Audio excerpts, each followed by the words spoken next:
tous, bienvenue sur Mathessa, la chaîne de maths pour dédramatiser. Au programme aujourd'hui, position relative de deux plans de l'espace. Comment peuvent être situés deux plans dans l'espace? Eh bien, quand je regarde les dessins, j'ai pas 50 solutions. Soit les plans sont dans cette position, c'est-à-dire parallèles, des lignes superposées par exemple. Ça veut dire que le vecteur normal du premier plan NP1 et le vecteur normal du deuxième plan NP2 sont collinéaires. Soit si les plans ne sont pas parallèles, ils sont donc dans cette position d'intersection. Alors si vous prenez vos mains pour tracer deux plans comme ça, quand vous les croisez, vous voyez en fait que vos mains interceptent finalement une droite, qui est donc la droite d'intersection des deux plans. C'est la raison pour laquelle lorsqu'on cherche la position relative de deux plans de l'espace, on obtient soit rien, soit une équation paramétrique de droite. On va regarder ça sur le premier exemple que je vous ai préparé, ce sera plus simple à comprendre.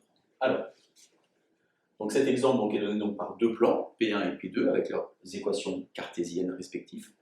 Donc on va exhiber le vecteur normal pour chacun des deux plans. Donc pour le premier, on obtient 2, 3, 5. Et pour le second, on obtient moins 1, 1, 4.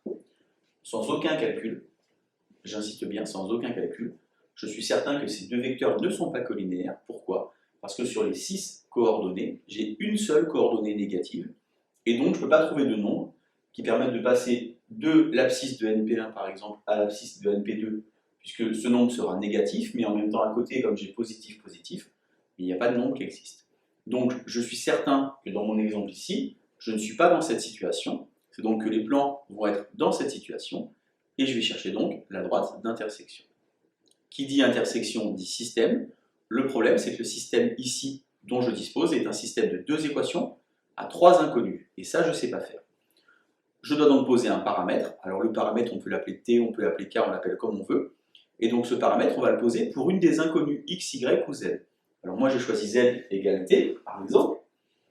On peut rencontrer un problème dans les exercices si par hasard le vecteur directeur de la droite d'intersection possède une cote, la troisième coordonnée, nulle, auquel cas le Z égale T ne fonctionnera pas, puisque ça veut dire que là, la cote vaut 1.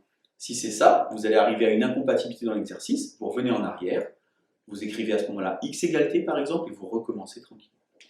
Donc, résoudre ce système, finalement, maintenant j'ai deux équations, plus ici un paramètre. L'idée, ça va être de remplacer le Z par ce paramètre, et donc on aura deux équations en X et en Y, et je vais isoler X et je vais isoler Y, par exemple par la méthode par substitution que vous avez apprise en seconde. Donc je vais isoler donc le Y, donc quand je regarde dans mon égalité, j'ai Y égale X moins 3 moins 4T, puisqu'effectivement le Z a été remplacé ici par exemple par T. Substituer, donc j'ai isolé, et maintenant je vais mettre à la place 2, X moins 3 moins 4T. J'ai donc ici sur la première ligne une seule équation qui a du X et du T. Donc je vais pouvoir isoler le X et j'obtiens donc, en développant et en réduisant, X égale 8 cinquièmes plus 7 cinquièmes de T. Ceci étant, maintenant que j'ai trouvé l'expression de X, je vais remplacer dans la deuxième ligne, à cet endroit-là, Y égale X, donc je l'ai maintenant, donc c'est 8 cinquièmes plus 7 cinquièmes de T, et puis derrière j'ai moins 3 moins 4T. J'ai toujours mon Z égale T. Et donc vous vous rendez compte que finalement, première ligne, j'ai X égale, c'est bon. Deuxième ligne, j'ai Y égale, il faut que je réduise un petit peu, mais j'aurai mon expression. Et dernière ligne, j'ai Z égale T. Donc en réduisant ici, donc, je vais trouver Y égale moins 7 cinquièmes moins 13 cinquièmes, moins 7 cinquièmes moins 13 cinquièmes de T, et Z égale T. Alors j'ai écrit là-bas, je ne sais pas si tout le monde le voit bien, j'ai écrit volontairement le T à droite. Pourquoi? Parce que finalement, c'est comme si j'avais 0 plus T, et en ayant écrit de cette manière-là, ben en fait, ça me permet de voir ici le point de la droite, et ici le vecteur directeur de la droite.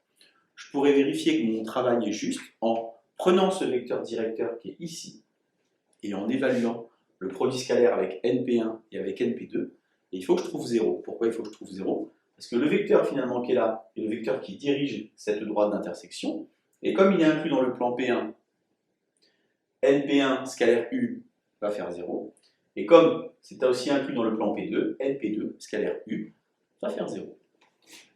Position relative de deux plans de l'espace, soit c'est rien, soit c'est une droite. Bonne journée sur Mathessa, à bientôt.